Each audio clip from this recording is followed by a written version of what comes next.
Okay, so I'm super excited, everyone, to be joined by our guest today, very special guest today. We are joined by Denise Bennett. She is the VP of Brand Strategy at iHeartMedia. She also has a BS in Music Business Administration from Indiana University and an MBA from Fordham Gabelli. Indiana State. Indiana State. Okay, let me not forget the state. Indiana State University, okay? I feel it, okay. Indiana State University, as well as an MBA from Fordham Gabelli School of Business Administration, School of Business. The companies on her list of, former employers include TV One, NBC Universal, and the NBA. So, this girl is highly accredited. This woman is highly accredited. Look at me saying girl. And she stays connected to her community, participant in many panels and as a mentor to many in NAMIC, National Association of Multi-Ethnicity and Communications, as well as a member of the Pi Kappa Omega chapter of Alpha Kappa Alpha Sorority Incorporated in New York. And so she gives back frequently and regularly to those around her, which is super admirable. So thank you so much for being here with us. Give a little applause right there for Denise. Yes, thank you. I'm so happy to have this conversation with you, just to learn a little bit more about how you got to where you are right now, as a VP currently in the entertainment industry. And you've done quite a few things at different companies. And so excited to see what the common threads have been for you, throughout your career. Yeah. But in true Black and corporate fashion, we have to start with an icebreaker of 10 quick questions, just to kind of get a feel for, some of your preferences, things you like to do. And so are you ready? You said, of course. Yeah, go for it. Okay, let's go. So starting out, square glasses or round glasses? And I guess she doesn't know any of these questions, but some of them are kind of like already. Round glasses. Okay. Would you do a bracelet or a necklace? Necklace. Okay. Polka dots or stripes? Stripes. Right, okay. For a snack, are you a fruit or crackers and cheese girl? Depends on the day. Okay. When you schedule your meetings, are you one to accept meetings off the cuff, or are you a let me check my calendar? I always check my schedule out. Okay. Are you a thanks or best regards? Thanks. Okay. V-neck or scoop neck? What am I wearing now? V-neck. V-neck, okay. I'll have it to you by the end of the day, or give me a couple days to look over it. Give me a couple days. Okay. What's your favorite day of the week? Saturday. Saturday, okay. Can I ask why? Because that's my day. Love that. My time. Love that. Today is my day, but Saturday, this is just for me to do whatever I want. Okay. Hot drink or cold drink? Could be a hot coffee or iced coffee. Right now, I'm drinking a hot tea, so we're going to go with a hot drink. Okay. And I think I got 10, but part of me thinks that was 9. So, skirt or dress? Like skirt and top or dress? Right. Back when I used to wear clothes, because I haven't worn a dress in so long at this point. I know, right, in this virtual world. Okay, you did it. That was fast. You did it well. Thank you. Yes, close to that. Thank you. Because now we're going to get started into your journey. So let's rewind it all the way back to how you began. What were your influences growing up? What was kind of the things that you were thinking about, or like your dreams as a little girl? And did you see yourself in a role like the one you're in today as you started? I actually did. I am doing what I wanted to and had planned to be doing. You know, listen, I grew up in the 80s and 90s, so I am a typical latchkey kid who knew how to, you know, thaw out some meat before my parents got home. But I also watched a lot of TV. I listened to a ton of music. So I had a wonderful music teacher, Miss Christine Mitchell at Paint Branch High School. I grew up in the DC area. I played a lot of instruments, and I also sing. So she was one of my music teachers. And she told me very, you know, simply, Denise, find something that you like to do and find a way to get paid to do it. And you know, when I, in my little 17 flippantness, said, I really just want to watch MTV all day, she said, then go do that.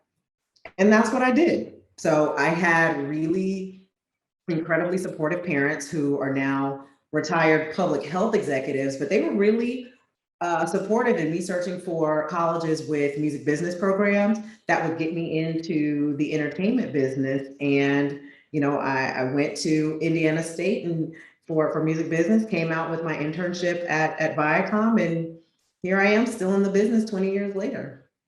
Wow, wow, wow, wow. That's quite cool. Just from that small exchange, it's amazing how little things can make all the difference. You know, teachers, you know, she made such a wonderful impact, and she's, you know, still been in my life as an adult, and she's was very wonderful. And, you know, I've definitely had some educators that were not as great and made, you know, more negative impacts. But, you know, I think for educators to know that, you know, the things that they say really do have an impact. And I've always, you know, thanked her for, you know, what seemed to be almost simple advice, but it was still impactful to me. And, you know, I'm just really appreciative to her. Yes. Now, when you were going about the fact that you wanted to get in the entertainment industry, was it truly a college-centered thing, or did you participate in any activities or self-pen projects on the side, or going to any conferences or events before? Yeah, that's a great question. So within my program at Indiana State, you know, this is the entertainment business, so you can't really learn that in a book. And so my professor, his name is James Sluice, he just recently passed away a couple years ago. You know, he made sure that our program was very robust in that we, number one, we had a music business association on campus. That was our campus group. So we did things like put on big name events on campus with music artists. And so that got us into learning how to manage events, manage talent, do all sorts of, you know, event logistics, and manage budgets for those type of things. But then also, most importantly, every year he would take us to LA to the National Association of Music Merchants Convention. And at that convention, my degree program, you were required to get a 6-month internship in order to graduate. So he was taking us to that conference because you guys need to be on the floor, you know, making connections and getting your internship.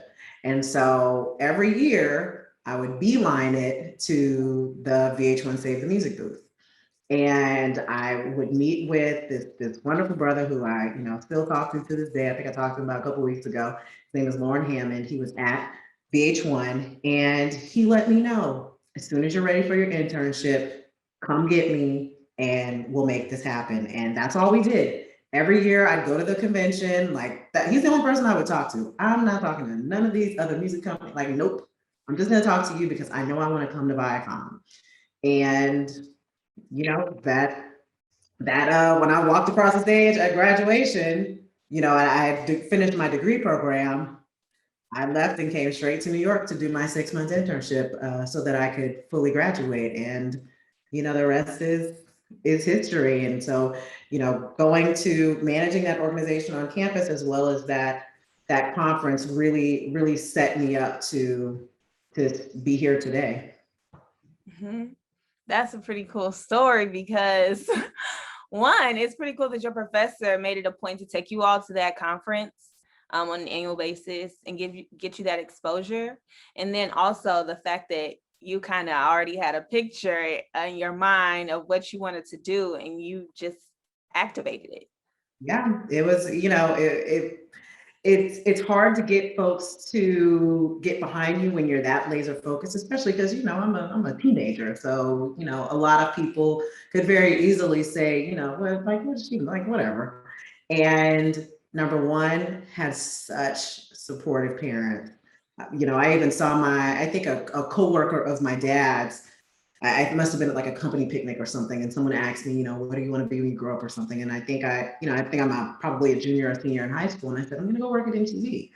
And I remembered his coworker kind of, you know, look at it, you know, she's never going to make it. And my dad kind of bucked up at him, like, don't tell my daughter what she could do. Like, my daughter said that's what she's going to do. That's what she's going to do. So I love that they really got behind me. And then, you know, having my professor get behind me, you know, I was an anomaly at Indiana State because I'm coming from the DC area. You know, most of my schoolmates were pretty much all from Indiana or the Midwest, and you know, wanting to immediately go to New York was a little different than what a lot of the typical folks within my degree program were going to do. So that took a little leap of faith, even with him, to be able to get behind me and say, nope, this is what Denise said she's going to do. And he would, you know, activate some of his connections when necessary. And he, you know, rocked with me those 4 years and beyond. Yes, yes. So take us back to those early days at Viacom, your beginnings. And what world were you thrust into when you walked across that stage and, you know, moved to New York? What was kind of your workload? You know, what were the assignments you were given, if you remember any of those duties they assigned to you? And kind of what was the mood, you know, when you started? So, you know, that time was incredibly memorable. You know, the internship itself was super memorable because I graduated in 2001. So moving to New York in 2001. So I was an intern during 9/11.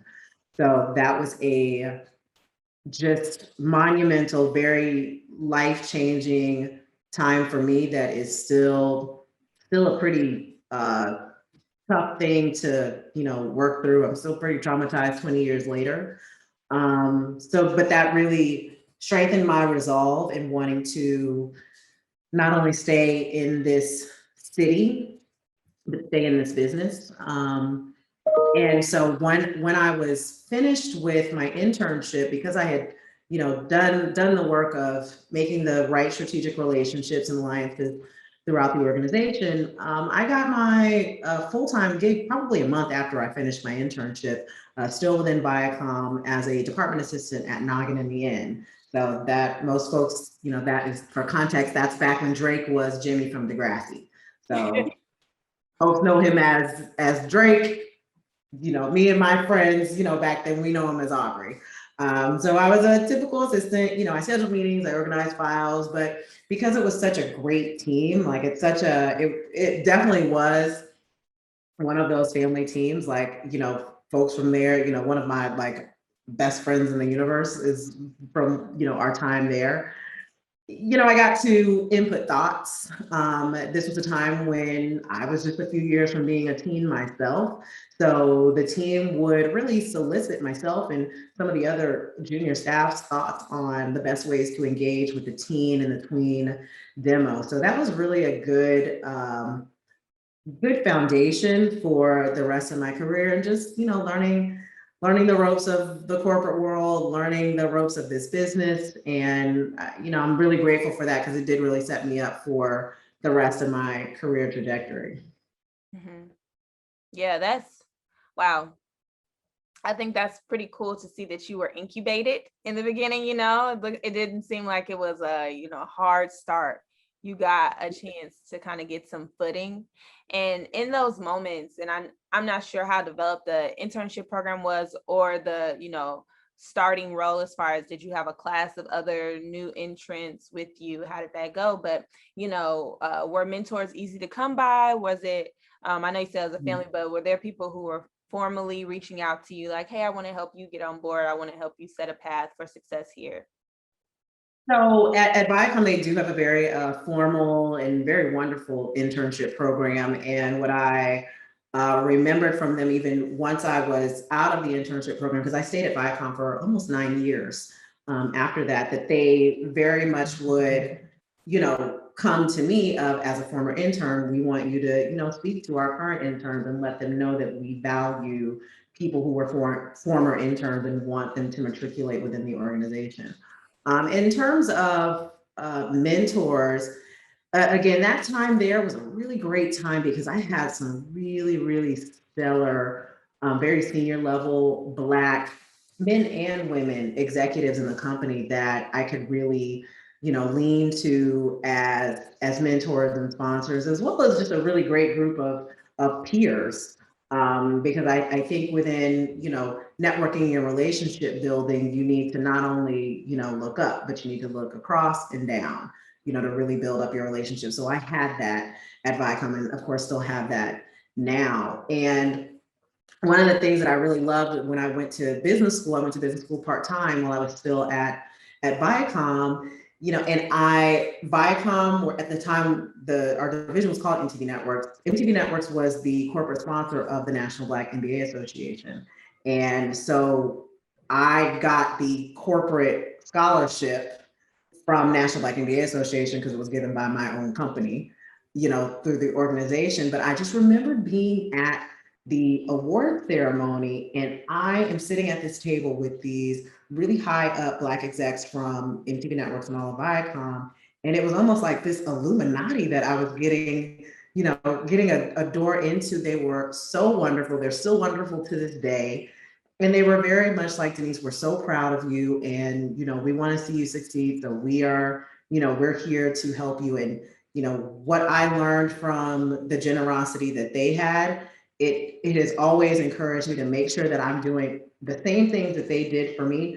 Make sure I am showing up and giving space for, other people coming behind me. And that's just from how wonderful they were. And like I said, they're wonderful to this day, that I can call upon them and continue learning from them.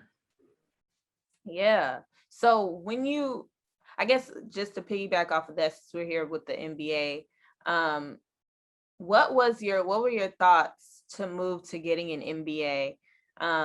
Did you feel like, okay, I need to do this because I want to go after a more senior role? I need to just have this. So, once I get more experience, it'll just be there already for me. What was kind of your thought process? So there's a couple different things. Number one, I come from, a family that's really, really big on education. So getting a master's degree was not really a choice in my family. Like that was very expected. But also, to keep it real, listen, I'm a Black woman in corporate America. For us, we need to have all of the credentials. We need to be almost overly credentialed just to be able to be considered. So it was kind of a no-brainer. Like, I got to go get my MBA. It's a prestigious degree. I wasn't trying to take on any debt. So thank goodness I had the benefit of, number one, going through the Management for Leadership of Tomorrow. I was in the first MBA prep class with them, just so I could get myself prepared for business school. But then Viacom had a really great tuition reimbursement program. So, I got my degree covered through them, and, that was fantastic. But yes, did I want it to be able to ascend to greater heights? Sure. But, I'm also in the entertainment industry where an MBA is not that common. So it's not necessarily needed. So what I tell a lot of people when they're going, if they're in the entertainment industry and they're wanting to get their MBAs, I do kind of tell them, make sure you get it for you. Don't get it because you think that it's going to be some sort of transactional, that I'm going to get this and now I'm going to be, an EVP. It doesn't always work that way. Interesting. That's a good point you make. And off of, I guess, from that, do you feel that it was worth it? Are you glad that you got it? 100%. I am so grateful for, I'm grateful for the company, obviously paying for it. I'm grateful for the relationships that I was able to build from it. I was able, again, I was at Viacom when I got it. So I was able to build a little kind of alumni network of Fordham MBAs at Viacom. So that was, again, building up a network and support system. And I've been able to do that almost at, at a couple different companies where I've been able to, make those kind of connections, but also just in my overall relationships and cross industry relationships, my business school experience really helped me to do that. And that pays off dividends all the time, just in terms of the access that I have to my network, the generosity that I'm able to give from that to be able to, work and make things happen. But, besides that, it just helps me to, think in a more elevated way. And, the most of the lessons that I learned from business school really weren't necessarily from what I got sitting in the class, but it was just how I was applying a lot of that thinking in my everyday work, which is what it's supposed to be. It's less about what you're, doing in the class. It's how you, execute those teachings in the real world. Mm-hmm. Mm-hmm. So as far as your mindset, I do want to go a little bit back to your beginnings and just, I guess, your overall starting roles at Viacom. So starting roles in your career, and just want to know a little bit about your brand at that time and how you were as a professional. What were some of the habits you had taken on? What are some of the good things that, still exist today that you do, or just some best practices that you wish you would have known starting out? In terms of habits, I think probably one of my, main habits is when I'm kind of walking back in the before times when we would come into offices, I'm one of those people that I got my headphones on, I am still in the zone. I'm a super introvert. So it takes me a little bit to get myself ramped up to be able to, come out in the world. I call myself I'm an extrovert passing introvert. Um, so those are some of the habits that I have of just kind of, making sure I get myself centered and get myself right with me before I go engage with other people. Yeah. That's definitely a thing. And how does that work? Because you're in an industry where, parties and mixers and happy hours and stuff is really common. How was networking for you? And, maybe some for people who may feel the same way that you do, like what are some tips you could tell them to implement? Well, that's the thing. I really hate using the word networking because people do it really bad. I usually use the words relationship building because so many people approach networking as very transactional, as I need something from you. And so I'm going to only stick around if I get it. And if I don't get it, I'm never talking to you again. And what I like to really push is making these reciprocal relationships where, again, and reciprocal and looking for people up, across, and down to you. And finding ways that I can pour into you. Like, how can I help you? I just had an opportunity, for someone who has helped me in the past, who was more senior than me. He just, gave me a call and asked for, some help from me. And it was good to be able to do that because he's helped me before. And, how can we continue to, pour into each other? So, I really, really implore people to really get out of this mindset of thinking of networking as I need to talk to you because I need something from you versus I'd like to build a relationship with you. And it's really not that hard. So many people get so caught up in, how to be effective networkers. And I kind of turn it on them like, how are you making your personal relationships? You're not friends with everybody. You are friends or you build relationships with people that you connect with. It's the same thing. You're not going to necessarily connect with everybody from a professional level, but you find some people that you either really want to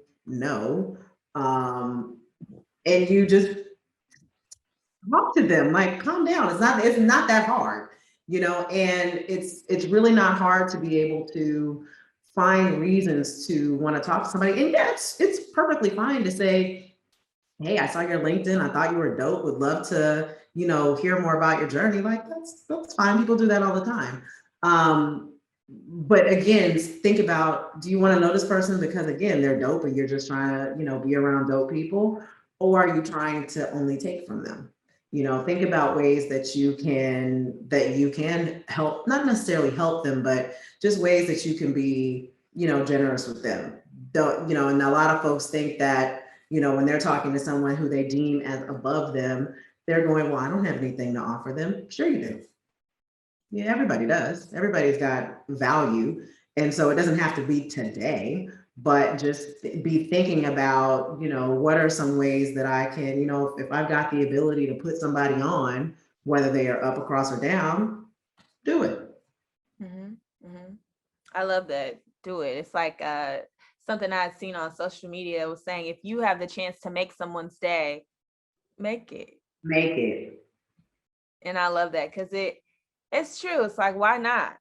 You know, so it could be lights to others. Right. So I want to get into your first like pivot or, company shift, transition. How did that come about? How did you know you wanted to leave Viacom and go somewhere else?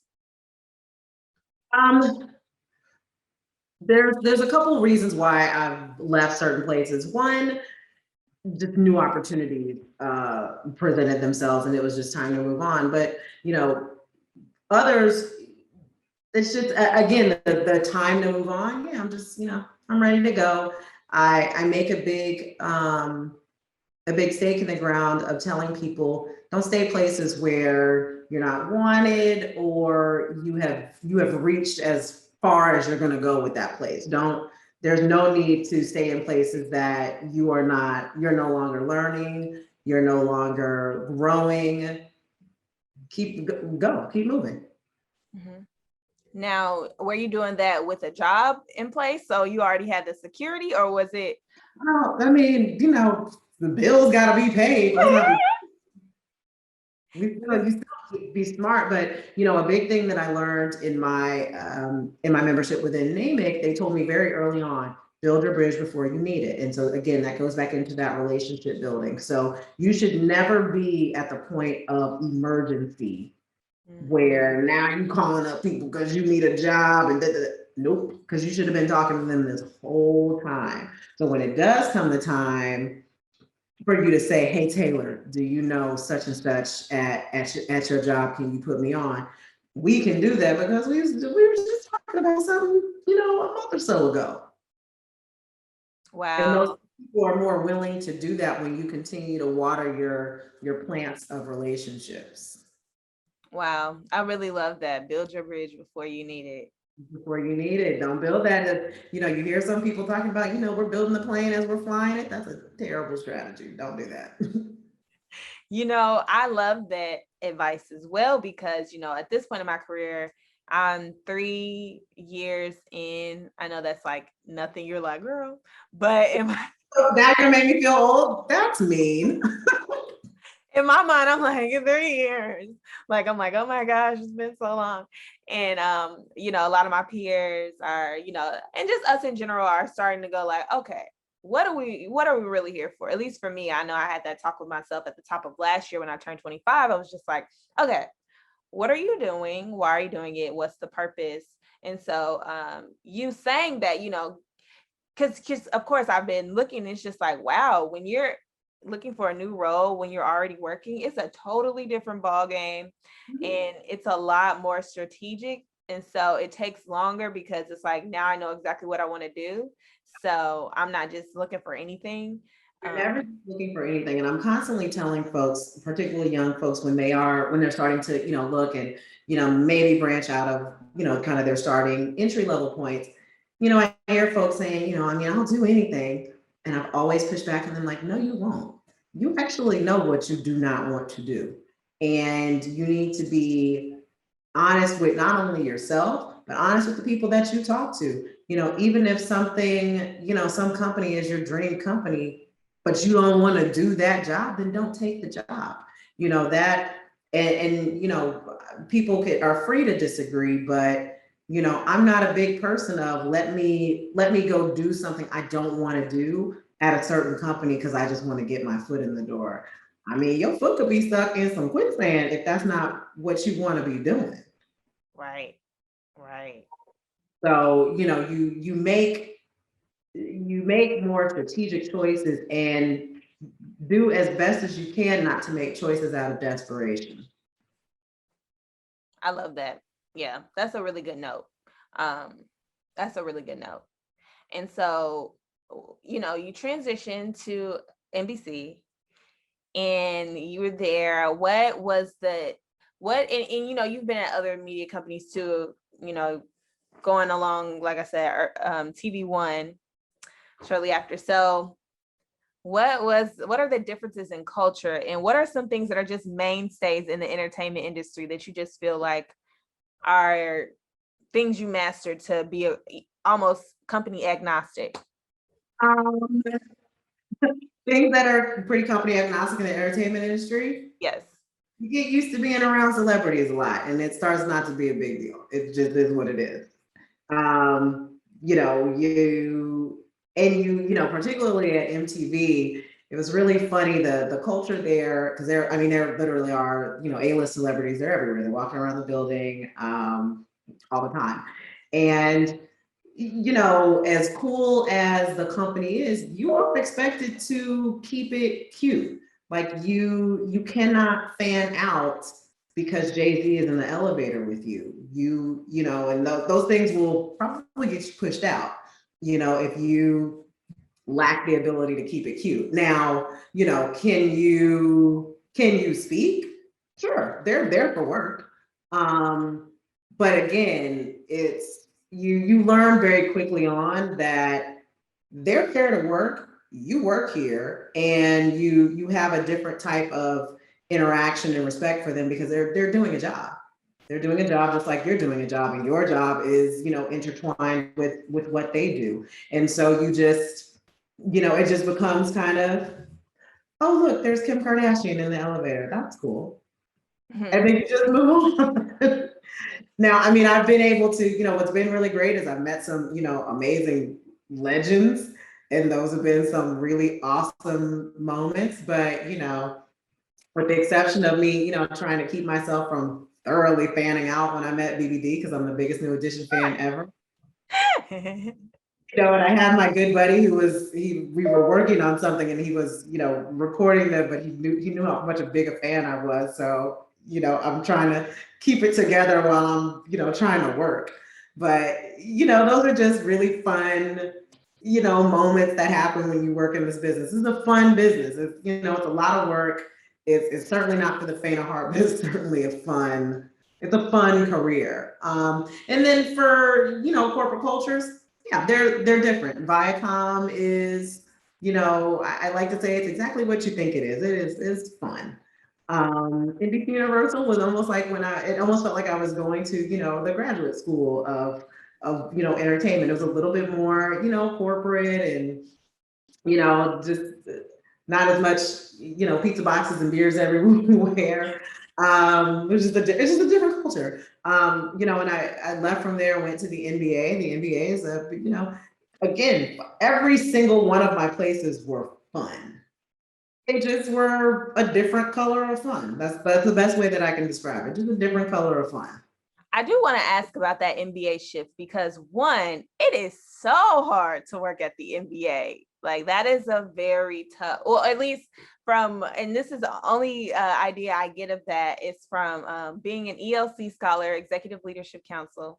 And we went to the NBA for like this almost like workshop. It was like a little case study, and then they talked to us and stuff, and they were just telling us all the odds for them even being able to work there.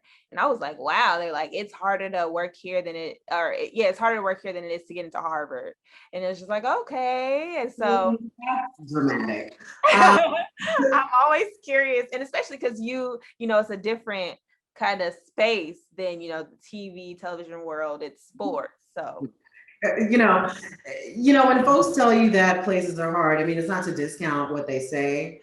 It's just you have to, hard is relative. So was it a challenging place? Sure, but like a good challenge. Like the kind of things that I learned, because I'm not a sports person, but I was excited to go over there because I'm a traditional media person and I'm a traditional entertainment person, but I looked at a sports league as just a close cousin of just the greater entertainment industry, because it is.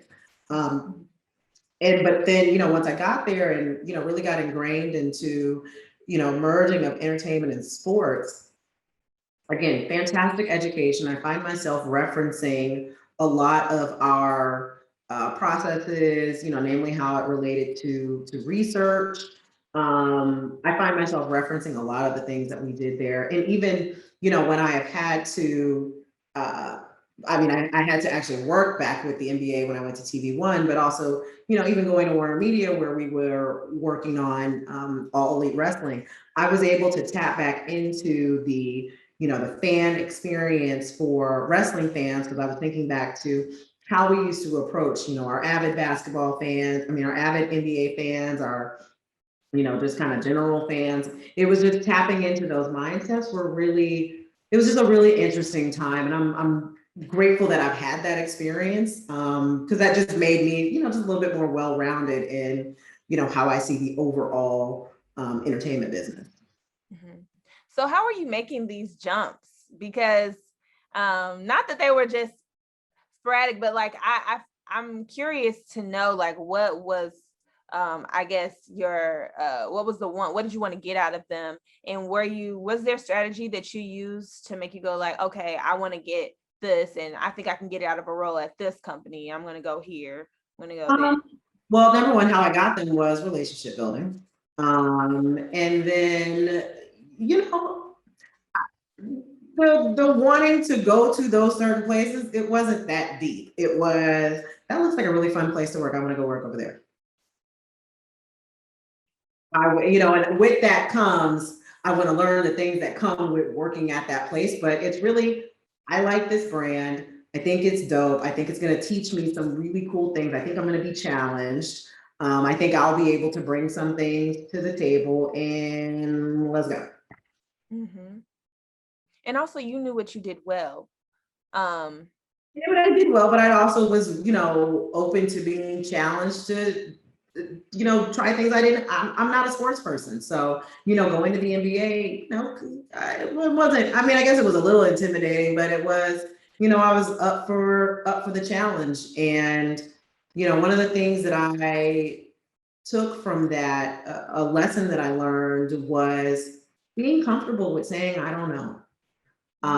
And that took a while for me to get to that place, professionally, because I kind of did used to be that person that, I don't want to tell people I don't know what I'm talking about because I don't want people to think, something wrong about me. And that probably hurt me more because number one, it made me work way less smarter because I'm working way harder than I needed to when I just could have said, I'm sorry, what?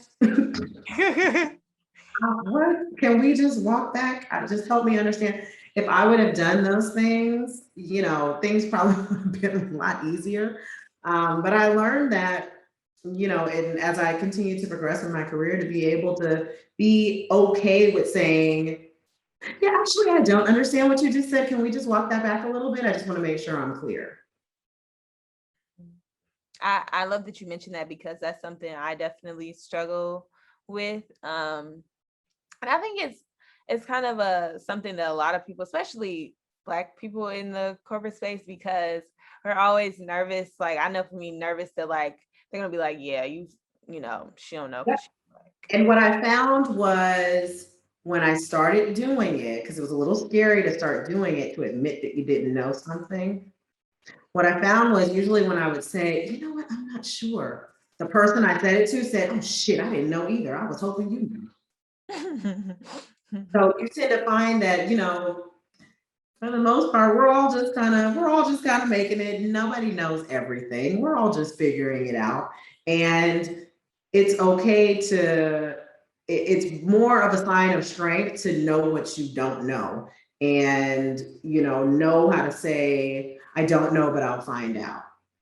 Mhm. That's a much stronger thing. I'll find out and I'll go ask the questions necessary for me to, figure this out or, or learn or just get to the right answer. But versus trying to overly fake the funk that you know something that you know you don't. Spend hours staring at a computer screen like, if I just stare at it enough, it's gonna come through. Right, just hoping. I've done that a lot. Yes. Now you said that you make this, if you've gotten what you needed from the company, of course, now it's like a time for a transition. What would you define as like getting what you need? And what are some signals that you would just encourage people to look out for if they, is it a great project? Do you feel like, oh, if you are looking for a certain promotion and you didn't get it, then like go? You are the only person who can determine what your limit is. But, you know, when you have found that, you know, you have, again, learned everything you can learn, especially when you get to the point that you're bored, and you can identify where that boredom is coming from. You know, there have been times where I've, you know, been in situations where I'm like, I'm bored because I've mastered this enough. Now I'm just growth. Now I'm just routine.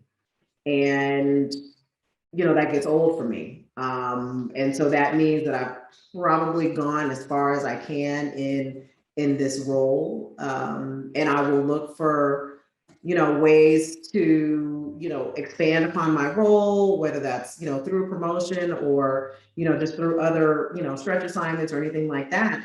But, you know, if you start meeting those roadblocks, that those, you know, continued opportunities are not going to come, all right, well, then I'm out. I'm going to go get them somewhere else, you know, and particularly when you know, these are things that, you know, roadblocks that, you know, a lot of us as Black people, we run into a lot, that, you know, we're getting blocked from opportunities.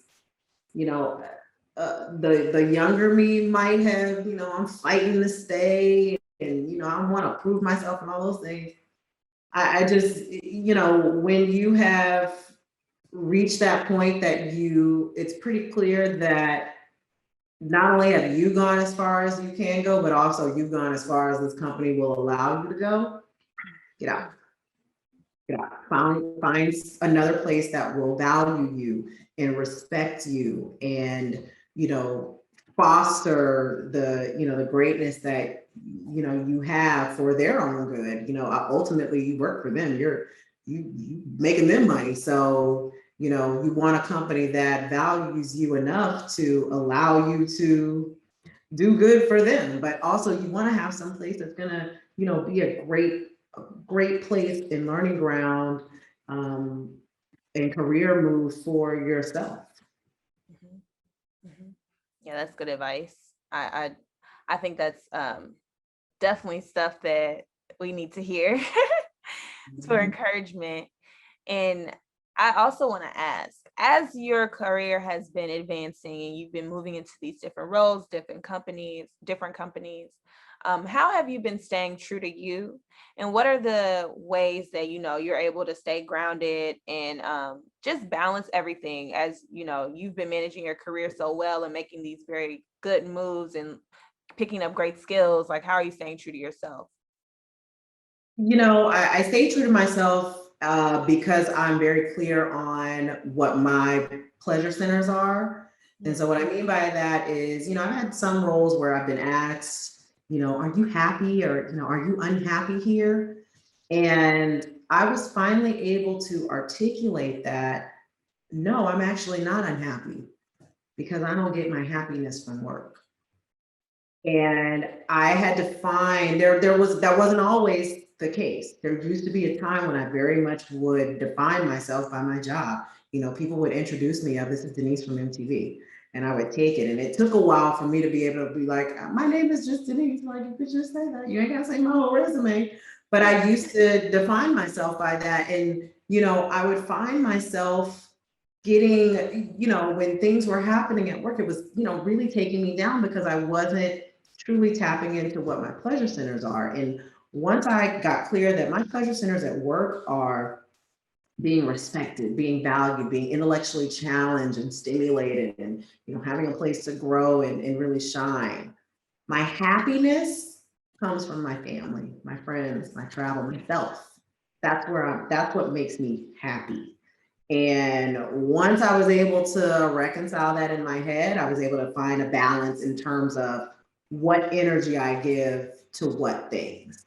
And, you know, you need your job to live. So obviously your job is a big part of who you are. And, you know, obviously I've chosen a career because I like it, but I am able to just with age, I've been able to just compartmentalize a lot better in, again, where my energy goes and what I let, you know, take me to certain places. Yes, yes. I love that. That's a great way of putting it in some good perspective, as I'm at the early stages of my career, just to think through because, um, you know, work replaces school. At least it did for me. And so, just like grades were the thing, the drivers when I got to work, promotions or good words from my managers, that kind of replaced grades. So, it is hard to not have it be so controlling on, my disposition from moment to moment or, so that's actually encouraging the words that you're giving on just like finding out, okay, you got to find that inner joy. Yeah, what truly makes you happy, and that is about you. And again, it's not to be, obtuse that there isn't joy that I find in my job. Again, this is a career that I chose, and if I didn't have it, I'd be bored. Um, but at the same time, again, I don't put when I log off, I have a full life and I enjoy my life and I enjoy myself. And, I make sure to pour into the things that are important, which again are my family and my friends, because they mean more than any job ever could. They're the ones who are loyal to me. Your job ain't loyal to you. You die tomorrow, your job will cry for a day and they will have your job position posted the next day. So, you understand where you put your energies. Now that doesn't mean, that still means, you show up and give excellence to your job, because that's what makes you proud about yourself, that you came in and you worked at your best. But again, it's just putting it in perspective and compartmentalizing those things so that you are able to just better sleep at night and enjoy the life around you, the life that you created for yourself. Yeah. Now I know we're coming up on time, but I want to get a couple of questions in. A couple of last questions. So you're now VP of Brand Strategy at iHeartMedia, which is huge. So many different expressions of media under that umbrella now. And so what was this the goal, or was just being a leader in the industry the goal? And, it's like, oh, great, iHeart, great opportunity. And then, okay, I'll ask my second question after.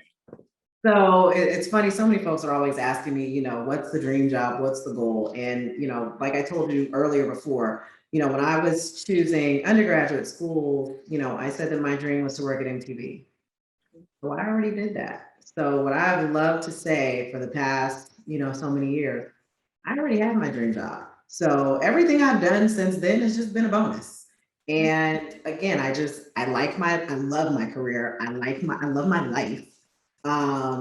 And so there really isn't some lofty, goal. Do I want to continue excelling in my career? Absolutely.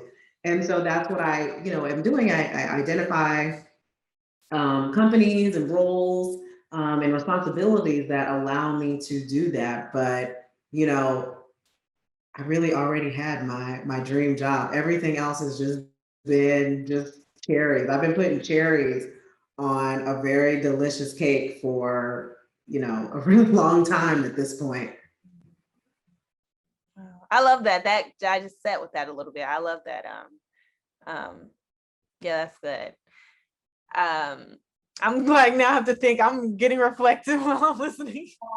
These episodes, they really touch me as well. So I'm just sitting here like, wow. Good.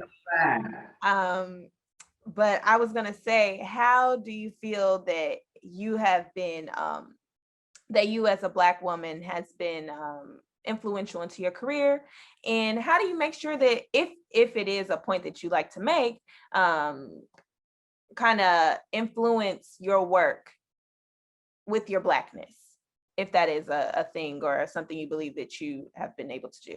I have been able to do, I think it was maybe not as explicit, as I was coming up, because, you kind of are told to, pamper it down a little bit. Don't be too Black. Don't be too but, as I have grown in my career, and again, the roles that I have taken, I work in entertainment. So, particularly in TV, Black women are the most we watch more TV than anybody. So, you know, we as a consumer demo are insanely important. And, you know, Black people as a demographic, we spend a lot of money. So we are a very important demographic. So those are things that I know from research for things that I've had to do for my job. So not only have I been able to bring those, that kind of real world data from research, but then also, yes, I get to infuse in the rest of, you know, what makes me me. And that's what's important when, you know, folks talk about developing, you know, diverse teams and why those are so important, because it's important to have people that have those both empirical data, you know, insights, but also their perspective and instincts that come from the totality of who they are. And all those things come into place. And a lot of times, you know, when I'm working on things, particularly when they're around, you know, multiculturalism, where it has been pretty much in the last, really in all of my jobs, and absolutely in this one now, you know, a lot of times I like to, you know, say that the insights that I'm giving you are really from, these are learned, data-driven, revenue-driven insights that I'm giving you about this audience. But yes, I'm also telling you as someone who is this consumer as well. And so I get to infuse those things, but sometimes you have to be very strategic in how you say that, because sometimes when it's just coming from Denise, the Black person, people can very much miss the message. But when I'm telling you this is Denise, the experienced person who has worked on these brands, this demo, you know, when I'm coming with that kind of, you know, backup and experience and information, and particularly when I'm talking about, this is what I'm talking about to drive revenue, you know, the color I'm talking about is green. It lands different. And so I have to, you know, learn how to, you know, read my audiences of who I'm talking to, and I have to deliver those messages. But, you know, to the greater question of have I been able to infuse my Blackness? Yeah, because I'm a part of a very you know, powerful consumer demographic. And when I can bring in that information, I try to do that because that's what's going to drive the business. Right. Okay. I know this is a 2-minute countdown. Quickly, want to know about legacy, what you feel that you've been building, what you hope to continue to build, and also just how you're giving back. I know, you know, your mentor and things of that nature, but just to touch on that as well. Sure. So this is something that my parents very much instilled in me of ensuring that I have a responsibility to lift as I climb, and that to make sure that any doors that are open for me are never shut for anyone else like me. So as well as, like I was telling you earlier, I feel compelled to do the things that so many people did for me. And so that means as much as humanly possible for myself, that I don't know, so I don't wear myself out, make space for, you know, those coming behind me to if I'm able to give wisdom, advice, mentorship, I make sure to do that. I try never to be too busy to do that, because people were not too busy for me. Right now I am, you know, in addition to my day job, I teach, you know, at Fordham's Business School. And that was important to me. Again, if I have an opportunity to be generous with my insights to the next upcoming, you know, generation of leaders, then I want to make sure that I'm doing that. And that's just a way to continue paying it forward. It doesn't make sense for me to, you know, continue, you know, rising and getting to these heights without acknowledging, again, I didn't get here alone. A lot of people, you know, from all different levels, again, up, across, and down, contributed to this. So that I gotta make sure that I'm doing that at all times. Mhm. Mhm. And I appreciate that you saying that, and you making time and creating space and keeping the space there for more. That's really important. Behind the scenes is super pivotal. And that's what people don't see is what makes that output. And so the fact that, you're there. It's important. It's important to me. And, there will come a time where, unfortunately I'm old. So I'm about, I'm not on the tail end, but I've been in here for 20 years. So it's, excellent young people like yourself who are coming up behind and going through some of these, the same trails that I have. And, if I'm able to share some of the, the anecdotes as well as share some of the minefields. And, I find myself telling a lot of people, listen, I'm telling you this, so you don't have to make the stupid mistakes that I did, because I'm a human being. I made all sorts of stupid mistakes. I still make them now because I'm human. But if I can tell some folks of, some ways to power through some of those minefields, as well as just get, ready. There's some things that you're not going to be able to avoid. But if I can, tell you from the other side of these are the good things that are going to happen when when you thug it out through those experiences, and what those can do for your career, as well as what they can do for you as a person, how they can make you, a well-rounded person. Yes. Well, we are on an hour. I do want to be respectful of your time in our episode, but I'm super appreciative. You dropped lots of jewels and I came away with a lot, and I hope our listeners will as well. I don't doubt that they will, though, because it was a great conversation. I'm happy to, this is my way of also, making sure that I'm paying it forward. So when, young, excellent people like yourself, when I see you all, trying to do your thing, make your mark, make your brand, I want to make sure that I am, making that space for you. So I love seeing your climb. I'm proud of you, and, hope I can continue to be a part of, your rise and your success. Thank you so much, Denise. Seriously, it was really, really, really a gift. So I appreciate you coming on the podcast and just giving me some of your time, because I know it's limited and a lot of people want it. You got it. Well, thank you so much.